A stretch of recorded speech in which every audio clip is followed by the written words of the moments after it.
Hi guys, this is Augie. She wants to say hello. She wants to be in the video. We are making a video today on how to make your own makeup remover if you have cotton rounds. Let's begin.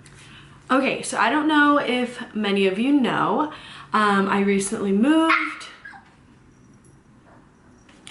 She's sad that she's not in the video. I recently moved out of California to Texas. When I was making the transition into my own apartment, I decided that I want our household to be as low waste as possible.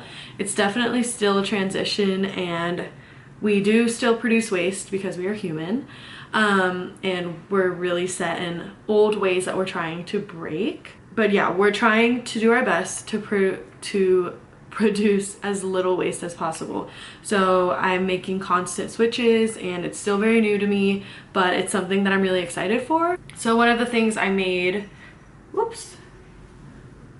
were these all cotton rounds. So I actually crocheted these, and I do have Marley's Monsters cotton rounds as well.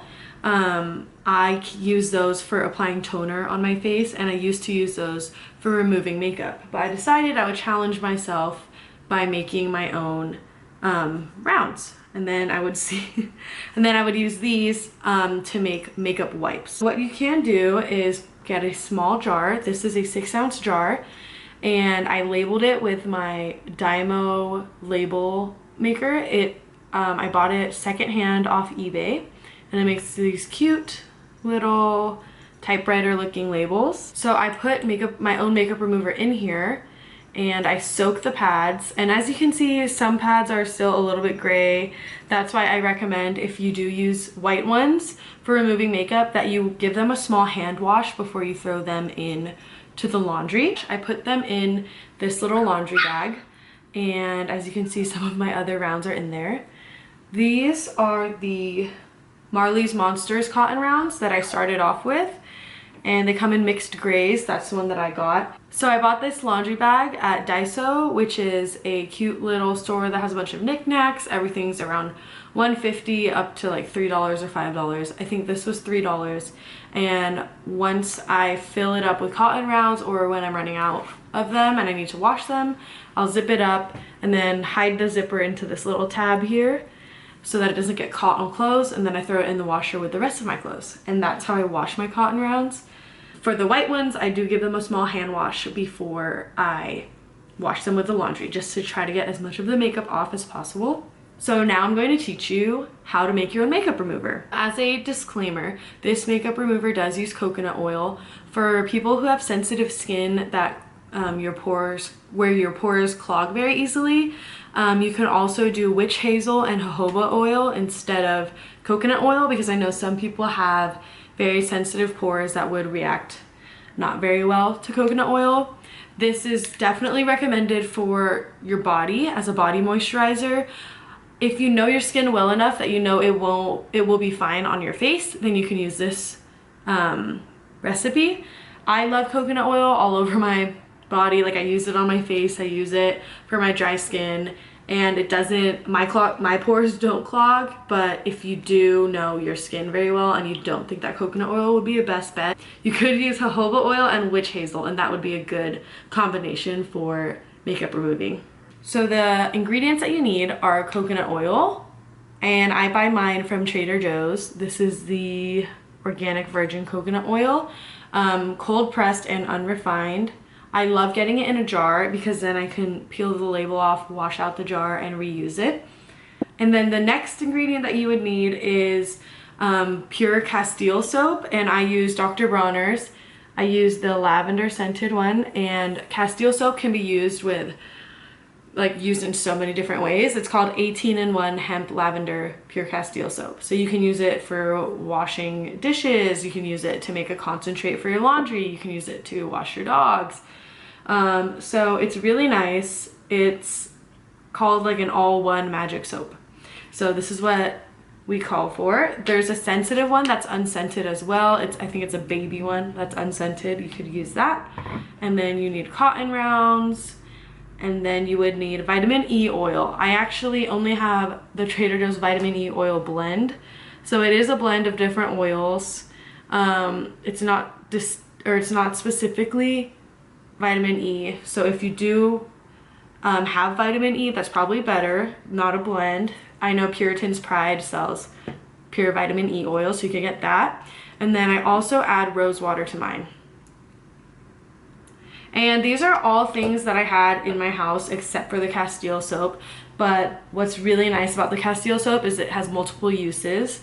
And I try as much as possible to not buy plastic items, but seeing that I had these already, it does make it go a longer way versus just buying micellar water in a plastic bottle. And then the last thing you need is distilled water, which I have a second jar for you to show you how I make my makeup remover. If you don't have distilled water, I used filtered and previously boiled water as well,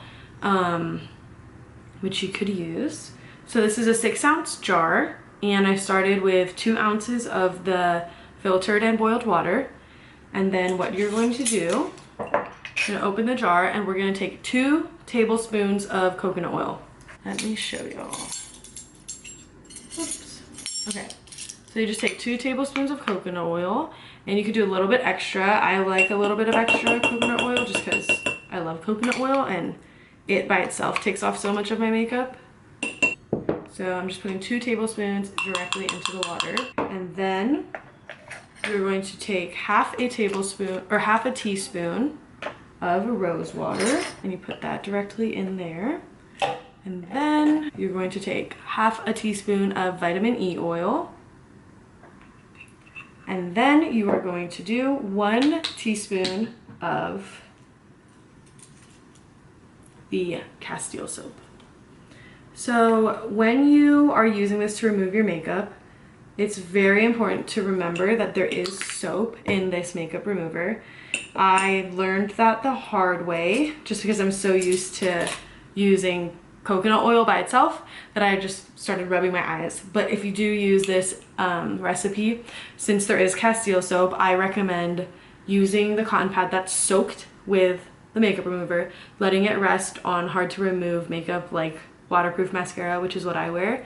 So I let it rest on top of my lashes, let the lashes soak, and then when you're rubbing, be very gentle and rub down in downward strokes, and just try to rub only your lashes and don't get the makeup remover in your eyes because it is an irritant and we don't want to irritate your eyes. And then what you're gonna do is stir all the ingredients together. And sometimes the coconut oil takes a while to break down. If it's already melted or already room temperature, that might be easier. And this is what it ends up looking like. I actually am running out of my makeup remover liquid, so it's perfect. And that is as easy as it gets. So this is your makeup remover. And what I usually do is I put the cotton pads in here, let it soak, give it a shake before you're gonna use it, and then that's your makeup wipe. Since I already have my makeup wipes, I'm just gonna use this as the refill for makeup remover and just constantly pour it in every time I need a refill. And that is all, guys. I hope that this video was very easy and simple for you to follow. I hope that you decide to go out and make your own makeup remover. It's very easy, and if you found that the Castile soap is too much of an irritant for you, you don't have to use it. This is just the recipe that I use for my makeup remover. So if you're trying to transition to zero waste, I completely recommend cotton rounds, whatever brand you like. If you would like to crochet them just like me, you can do that. And coconut oil. Those are the main things that I use in my bathroom right now, and they're very cheap because you buy the cotton rounds once and you wash them all the time, and coconut oil is very affordable at a grocery store, and you get a cute jar afterwards. So thank you guys for watching. I hope this was a helpful video. Let me know how it goes if you end up trying this recipe, and stay tuned for more less waste content because I am planning on getting some more household content for you guys for how me and my household stay as low waste as possible on this low waste journey. So I'll see you guys next time. Bye.